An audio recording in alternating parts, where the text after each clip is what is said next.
Sir चढ़ी काम वाली। निम्मी, अरे महारानी, सुबह के 8 बज रहे हैं और अभी तक बिस्तर छोड़कर हिली भी नहीं। तो पता नहीं ये कब उठेगी और कब घर के काम होंगे। मैं तो तंग आ गई हूँ इससे। अरे मम्मी जी, ऐसा क्या हो गया जो आपने सुबह सुबह पूरा घर सिर पर उठा रखा है?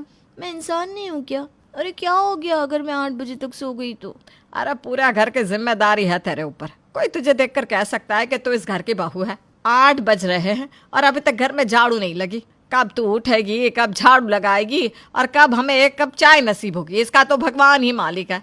1 कप चाय बनाने में कौन सी मेहनत लगती है? चाय तो आप खुद बनाकर भी पी सकती है ना। बिना बात सुबह सुबह तमाशा कर रही हैं। अच्छा, मैं तमाशा कर रही हूँ? 3 दिन हो गए घर में पोछा नहीं लगा। मशीन में डालकर कपड़े मैं धो देती हूँ, लेकिन वो कपड़े सुखाने के बाद तय लगाकर अलमारी में रखने की जगह पिछले 5 दिनों से सोफे पर गठरी बने पड़े, क्योंकि तेरा आलस खत्म ही नहीं होता। तुझसे बिस्तर छूटे तब तो घर के काम हो। खाने के लिए भी सब्जी बनाकर आटा गूंदकर मैं रख देती हूँ। उसके बाद किचन में जाकर 4 रोटियां सेकती हैं तू। अगर पूरा खाना तेरे भरोसे छोड़ दूं ना तो घर में सारे भूखे ही मर जाएंगे। और बातें देखो महारानी की, बातें तो ऐसे बना रही है जैसे पूरा घर यही अपने कंधे पर उठाकर घूम रही हो। अब जल्दी से उठ और पूरे घर की सफाई कर। आज मुझे कोई बहाना नहीं सुनना। माँ जी, आप ना एक नौकरानी रख लीजिए। इतने बड़े घर का काम अकेले करना मेरे बस का नहीं है। पूरे घर में पोछा लगाते लगाते मेरी कमर अकड़ जाती है। आज पहली बार इस निकम्मी निम्मी ने ठीक बात कही है। एक नौकरानी लगा लेती हूँ। मैं भी इस रोज रोज की किटकिट से तंग आ गई हूँ। शाम के समय, बेटा अमित, 4 साल हो गए तेरी शादी को, लेकिन तेरी बीवी में रत्ती भर भी कोई सुधार नहीं आया। सुबह की चाय हो या घर की साफ सफाई, हर काम के लिए तेरी पत्नी को 10-10 बार कहना पड़ता है, तब जाकर वो एक कदम चलती है। अरे बेटा, मेरे अंदर अब इतनी ताकत नहीं रही कि सारे घर का काम अकेले कर लूं। इसलिए तू ना घर के कामों के लिए एक नौकरानी रख ले, और कोई चारा ही नहीं बचा। नौकरानी होगी तो कम से कम सब काम समय पर तो होंगे। माँ की बात सुनकर अमित एक नौकरानी रखने को तैयार हो जाता है। 2 दिन के बाद कांता एक नौकरानी को घर बुलवाती है। राम राम मैम साहब, मेरा नाम रामकली है। मेरे को आंटी, काकी, फूफी कहकर नहीं बुलाने का। मेरा नाम रामकली है तो रामकली ही कहने का। हाँ। अरे नौकरानी है, लेकिन तेवर तो देखो इसके, जैसे हम इससे रिश्तेदारी जोड़ने के लिए मरे जा रहे हैं। अरे तेरा नाम रामकली हो या कच्ची कली, मुझे तेरे काम से मतलब है। बस काम एकदम चकाचक होना चाहिए। बर्तन और साफ सफाई सब तुझे ही करना है, समझ गई? देखो मैम साहब, मैं बेशक हूँ नौकरानी, लेकिन मेरे को ना नौकरानी जैसा ट्रीट नहीं करने का। मेरे को बिल्कुल घर का फैमिली मेंबर समझने का, तभी मैं आपके यहाँ काम करेगी। वरना मेरे पास काम की कोई कमी ना है। हाँ, ना तो मैं किसी का ऑर्डर सुनती है, ना ही तेज आवाज। अरे बड़ी सर चढ़ी है तू तो। इससे पहले कि कांता कुछ कह पाती, उसकी बहू निम्मी वहाँ आ धमकती है। अरे माँ जी, आप क्या कर रही हैं? हाँ, क्या चला जाएगा अगर एक गरीब से थोड़ी इज्जत से बात कर लेंगी तो? इसमें इतना चिढ़ने वाली क्या बात है? आखिर गरीब काम वाली का भी तो आत्मसम्मान होता है। हाँ, सब समझ रही हूँ। तेरे अंदर ये मदर टेरेसा अचानक कहाँ से पैदा हो गई? अगर काम वाली भाग गई तो आलस की मारी मेरी बहू को हाथ पैर नहीं हिलाने पड़ जाएंगे क्या? देख तो नौकरानी के लिए कैसे कूद कर बीच में आई है, हा? इतनी फुर्ती अगर घर के कामों में दिखाती ना तो आज मुझे इस रामकली के नखरे ना उठाने पड़ते। खैर, कांता की बातों का न आज तक निम्मी पर कोई असर हुआ था न आज हुआ, बल्कि निम्मी नौकरानी रामकली को देखकर फूल ही नहीं समा रही थी। अब तो उसे बिस्तर तोड़ने का और भी अच्छा बहाना मिल गया था। लेकिन रामकली कोई कच्ची कली नहीं थी। उसकी कलाकारी के बारे में अभी निम्मी को पता लगना बाकी था। 2-3 दिन तो रामकली बड़ी शराफत से घर में आती और काम करके लौट जाती। इन 2-3 दिनों में उसने अपनी पार की नज़रों से ये पता लगा लिया था कि इस घर की बहू 1 नंबर की आलसी है, और इसी कारण दोनों सास बहू के बीच में 36 का आंकड़ा है। बस फिर क्या था, अगले ही दिन से रामकली के सुर बदलने लगे। अरे रे मेम साहब, ये क्या बात हुई? आप लोग तो मेरे आने से पहले ही चाय नाश्ता सब निपटा कर बैठ जाते हो। ये नहीं कि कभी रामकली के लिए भी 1 कप चाय बना दो। मैंने आपको साफ साफ बता रही है मेम साहब, मेरे को 301 नंबर से जॉब का ऑफर आयला है। अगर आप मेरे को ठीक से ट्रीट नहीं करोगी तो मैं काम छोड़कर चली जाएगी। हाँ। अरे अरे रामकली, तू ना बहुत जल्दी नाराज हो जाती है। 1 कप चाय के लिए कोई काम छोड़ता है क्या? हाँ, बता तू। चल ठीक है, कल से तेरे लिए भी चाय बना दिया करूंगी। खुश?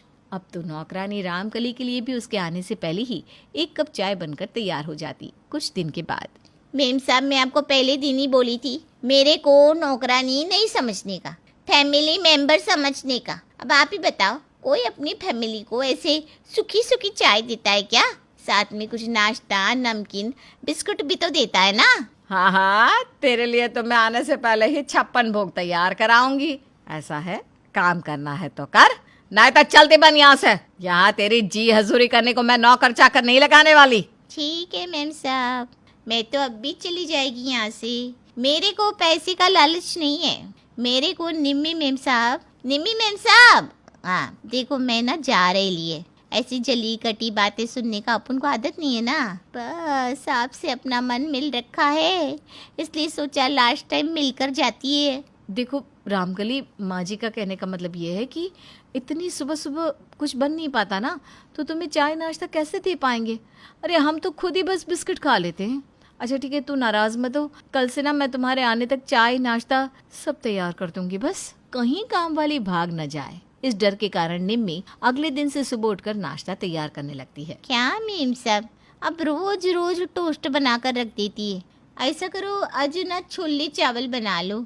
रामकली की बात सुनकर निम्मी को बहुत गुस्सा आता है, लेकिन फिर भी नौकरानी को खुश रखने के लिए निम्मी रामकली को छोले चावल बनाकर खिलाती है। बहू, मैं एक काम के लिए तुझे 10-10 बार बोलती हूँ, तब भी तू एक कान से सुनकर दूसरे से बाहर निकाल देती है और काम यूं ही पड़ा रहता है।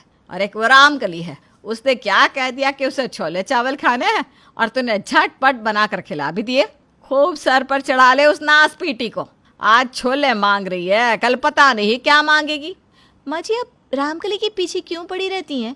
अरे नौकरानी भी तो घर की सदस्य होती है, अगर उसे छोले बनाकर खिला भी दिया तो क्या हो गया? अगले दिन मेम साहब एक बात बोलेगी, बुरा नहीं मानना, आपके हाथ में ना स्वाद नहीं है। आप YouTube से पहले खाना बनाना सीख लो ना। ऐसे करो, आज मेरे वास्ते पाव भाजी बना दो और आज अच्छी बनाना, कल तो मेरे मुंह का सारा स्वादिष्ट बिगड़ गया। मेम साहब मैं क्या कह रही थी, मेरे को ना एक शादी में जाना है, तो मेरे को कोई नई साड़ी दिलवा दो ना। क्या नई साड़ी? अच्छा ठीक है, नहीं दो, वो जो आपने कल पहन रखी थी ना, मेरे को बहुत पसंद आई है। ऐसा करो वही दे दो मेरे को। अरे वो मेरी शादी की साड़ी है और तुझे तो मैं वो साड़ी किसी भी शर्त पर ना दूं। तेरी हिम्मत भी कैसे हो गई मेरी साड़ी पर नजर डालने की? क्या मेम साहब, तेरा मेरा कर रही है, मैं भी तो आपकी फैमिली है, एक साड़ी मेरे को दे दी तो कुछ बिगड़ जाएगा क्या? अब पानी निम्मी के सर के ऊपर बह रहा था। रामकली का बात बात में रोक टोक करना, बिना पूछे रसोई से कुछ भी उठाकर खा लेना अब निम्मी से भी बर्दाश्त नहीं हो रहा था। कभी तो वो निम्मी पर हुक्म चलाती, तो कभी उसके किए कामों में नुक्स निकालती। इतना ही नहीं, जिस निम्मी ने कभी सुबह उठकर अपने लिए भी नाश्ता नहीं बनाया था, वो निम्मी अब एक नौकरानी की खातिरदारी पूरे मन से कर रही थी। बस बहुत हो गया, माँ जी ठीक ही कहती है, इसे ज्यादा सर चढ़ाकर मैंने सही नहीं किया। आज ही जाकर माँ जी से बात करती हूँ कि इस रामकली की सेवा और खुशामद करने की जगह मैं अपने घर का काम खुद कर लिया करूंगी। भाड़ में जाए ऐसी नौकरानी जिसकी चाकरी मुझे करनी पड़े। इतनी बातें तो मैंने अपनी सास की नहीं सुनी जितनी ये 2 टके की नौकरानी मुझे सुनाकर जाती है। निम्मी गुस्से में बड़बड़ाती अपनी सास के कमरे के बाहर पहुंचती है। अरे वाह सुशीला, तेरा ये रामकली वाला आइडिया तो कमाल का था। इस रामकली ने बहू की नाक में दम कर रखा है, कभी उससे खाना बनवाती है, कभी उसके हिस्से का नाश्ता चट कर जाती है। कल तो उसके 5000 की साड़ी भी मांग रही थी। कल तो सच में बहू का मुंह देखने लायक था। ओह, तो ये रामकली आपके कहने पर ही ये सब कर रही है मम्मी जी? अब अरे बहू तू कब आई? मैंने सब सुन लिया है, अब आप सच सच बताइए कि बात क्या है। अब तू घर के एक भी काम करने में मन नहीं लगाती थी, तो जब तूने घर में नौकरानी रखने का राग आलापना शुरू कर दिया तो मुझे भी एक आइडिया आ गया। मैंने अपनी सहेली सुशीला से कहकर उसकी नौकरानी को अपने घर बुलवा लिया और उसे समझा दिया कि कैसे तुझसे घर के काम करवाने हैं। बस फिर क्या था, उसने तुझे अपने लपेटे में ले लिया और तू भी अपना आलस छोड़कर उसकी सेवा पानी में जुट गई। अरे बेटा, इतनी सेवा नौकरानी की है, इतनी सेवा अगर इस घर की करती ना तो मुझे तिकड़म लगाने की जरूरत ही नहीं पड़ती। सास की बात सुनकर निम्मी मुस्कुराने लगती है। आप सही कह रही हैं माँ जी, मुझे अपनी गलती समझ आ गई है।